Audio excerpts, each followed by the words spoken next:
de esta ley no solo se ha dado a nivel de los números, digamos, el número de concejales jóvenes, que como se ha mencionado en la primera participación, ha aumentado, es un dato objetivo, sino también en un tema de paradigma. Hasta antes de esta ley, que ya el próximo año va a ser el tercer proceso electoral en el cual se aplica, los jóvenes están necesariamente recluidos a labores de activistas, entusiastas dentro de los partidos políticos y muy pocas veces sean considerados para estos espacios de gestión, en este caso de gestión local. Creo que la aprobación de esta ley pone al joven en una situación distinta. Es cierto que en muchos casos se da lo que se ha mencionado, que es se pone a jóvenes, además normalmente jóvenes mujeres para matar varias cuotas de un solo tiro, al final de las listas, pero el discurso está cambiando y hay el ofrecimiento de un partido político y de un líder político de aumentar radicalmente la participación de jóvenes en las siguientes elecciones, en las elecciones del próximo año. Hay en las elecciones complementarias, que poca gente sabe que van a ser ahora en noviembre, una gran participación de jóvenes en distintos partidos políticos y lo que nos demuestra esto es que el paradigma está cambiando y esto tiene como base la ley del concejal joven. Ahora, no se trata tampoco de idealizar la situación.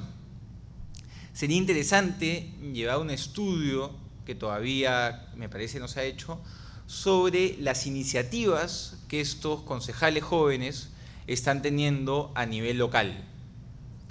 Mi hipótesis de trabajo, por lo que he podido ver en mi propia experiencia en la Municipalidad de Miraflores, en municipalidades de Lima Metropolitana y en una serie de municipalidades del interior del país que he podido conocer por una experiencia que ya les contaré más adelante, mi hipótesis es que el mayor impacto en temas de jóvenes, en temas de políticas de juventud y en general en aspectos que interesan a los jóvenes a nivel local, no se está dando a través del Consejo Municipal, sino estas iniciativas están viniendo desde la administración. Como ustedes saben, una municipalidad funciona con dos espacios de gobierno distintos. El Consejo Municipal, que funciona como un congreso, legisla, fiscaliza, y la administración, que es la encargada de ejecutar los proyectos y el trabajo, digamos, que normalmente exigen los ciudadanos.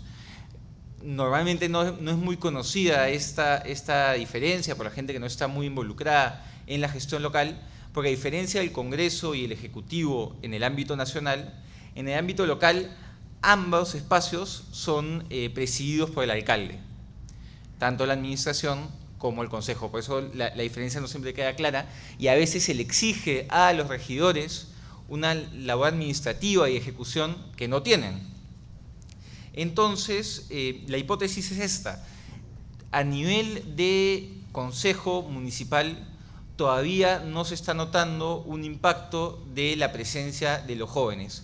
Impacto que sí se está notando a nivel de la administración. Y acá están las experiencias que quiero compartir.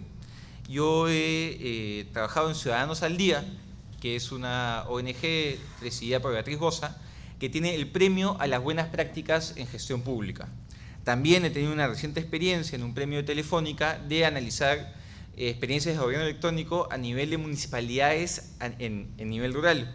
Y bueno, la experiencia en la municipalidad y en municipalidades cercanas, y lo que veo es que las experiencias de emprendimiento laboral de jóvenes, de involucramiento en temas ciudadanos, de participación en presupuesto local, en temas de gobierno electrónico, en temas de desarrollo cultural y en fin, todo lo que tiene interés para los jóvenes, están impulsados por gerentes, subgerentes, responsables de programas de jóvenes y cuando uno ve quiénes son, en la mayoría de casos, y sobre todo las iniciativas que están siendo premiadas en esos espacios, son gerentes, subgerentes y coordinadores jóvenes.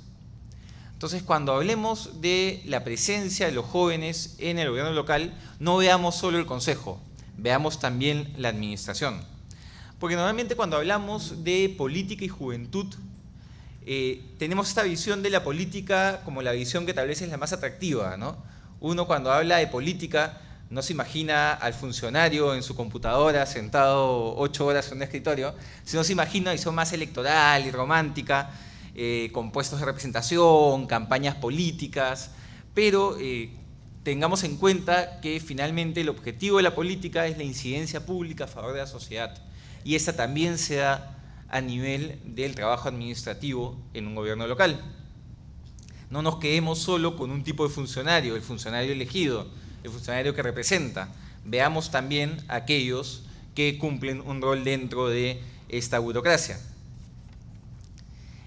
Y acá, bueno, creo que estos jóvenes justamente están mostrando estas experiencias interesantes, porque por un lado ya están llegando a la administración pública los llamados nativos digitales, aquellos cuya experiencia con la tecnología no es una experiencia, digamos, ganada ya avanzada la etapa formativa, sino gente que ha nacido y se ha relacionado toda su vida con la tecnología. Entonces piensa y se relaciona en base a las nuevas tecnologías de la información.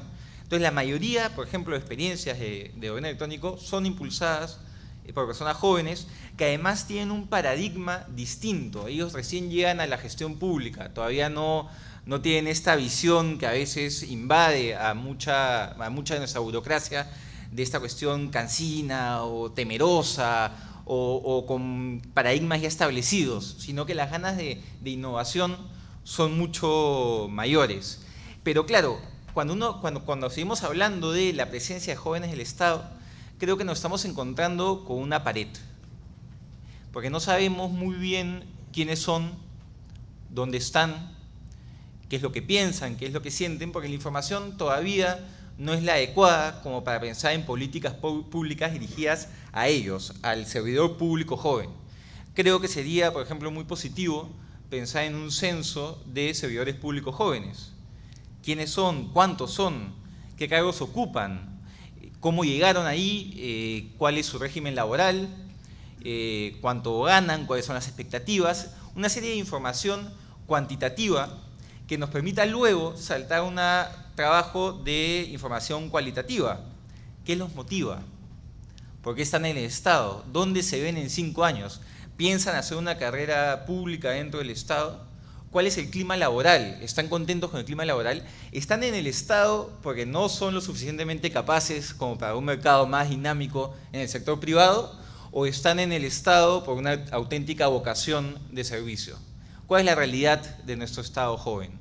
Y eso me parece que sería muy importante de conocer para poder plantear iniciativas que efectivamente, como ya se ha mencionado en la mesa, lleven a que más jóvenes estén en la burocracia. No solo es un tema de asegurar una línea de carrera, sino también ver qué incentivos se dan, ¿no? Yo tengo la hipótesis, por lo que veo en muchos compañeros jóvenes de trabajo, gente de mi generación, que el paso por el Estado lo ven como una suerte de experiencia previa a salir una maestría o a entrar al sector privado en una posición más ventajosa en comparación con los que siempre estudian en el sector privado.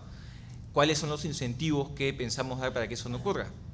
No solo es necesario, como digo, una carrera pública, escalonada, que permita un crecimiento profesional, sino incentivos como el de capacitación. Muchas empresas en el sector privado pagan diplomados, maestrías nacionales y extranjeras a sus trabajadores con el compromiso legal, además contractual, de que una vez acabadas van a volcar todo esto en la empresa. El Estado debería estar haciendo lo mismo y a gran escala. También pensar en cuáles son las necesidades de los jóvenes, que haya dentro del programa Mi Vivienda un componente joven, Mi Vivienda Joven, y joven pensado en el servidor público, ¿no? Que tenga una tasa preferencial, también con condiciones contractuales clarísimas, que haga que sea atractivo para un profesional exitoso, recién graduado de una universidad, proyectar su estilo de vida y su proyecto de vida dentro del Estado, porque sabe que no solo hay esta visión romántica de apostolado y sacrificio, sino también las posibilidades de tener una carrera y de efectivamente desempeñarse profesionalmente con igual éxito económico, social y personal en el sector público como en el sector privado.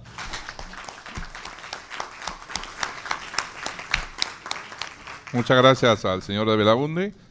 Y la palabra ahora al señor Renzo Ibáñez para escuchar su exposición, que es un análisis de las actuales acciones del gobierno a favor de la juventud. Muy buenas noches con todos. Muchísimas gracias a los organizadores del evento, el Instituto de Gobernabilidad, y en especial al presidente Alan García, por permitirme esbozar algunas ideas. Bueno, creo importante este tipo de charlas porque generan algunos hilos de presente desatendidos para avanzar hacia adelante, y qué más que hablar de la juventud, que es un poco el soporte material del futuro. Y en este aspecto yo quisiera hacer un breve, digamos, mapeo de lo que ha sido la experiencia de este gobierno en función a materia de políticas públicas hacia la juventud, que no es mucho, que no he encontrado, y mucho salvo algunos diagnósticos, ¿no? Evidentemente, como se planteó la Secretaría Nacional de Juventudes, con cierta coordinación en los gobiernos regionales y locales, algunos consejos regionales, que velan, digamos, por impulsar algunas políticas de juventudes en algunos espacios locales. Han habido 3 encuentros nacionales que han velado por algunos temas sensibles, y se han preparado 4 informes que velan por temas de criminalidad, sobre diversidad sexual, apatía política, y un informe sobre a nivel laboral. Luego han habido algunos impulsos de corte más bien de políticas públicas, pero a nivel sectorial, pero que sería un poco ocioso tratarlas, digamos, uno a uno. Lo que saqué, digamos, en términos de lecciones para poder avanzar era lo siguiente: ¿cuál era la mirada del Estado frente a la juventud? ¿Cómo es que los gestores públicos miran a los jóvenes para poder hacer políticas públicas? Y me he permitido sacar algunas cifras. De pronto, somos más o menos alrededor de 8.283.000 jóvenes, ¿no? Vamos a crecer 1.1% al año. Eso quiere decir que para el Bicentenario tenemos 8,5 millones de jóvenes. Somos un país bastante joven. Pero además se concentra en el casco urbano el 76% de la juventud. Eso también quiere decir que somos una gran complejidad dentro de ese 76%, y además también dentro del casco rural. Y me llamó la atención algunos indicadores que podrían ser preocupantes, pero que nos ayudarán a sacar algunos diagnósticos interesantes. En principio, tenemos que en el rango más o menos de 14 a 19 años de edad, en el caso de las mujeres, vale decir las adolescentes, hay un 13% de ellas que son madres. Pero además tengo otro dato interesante también.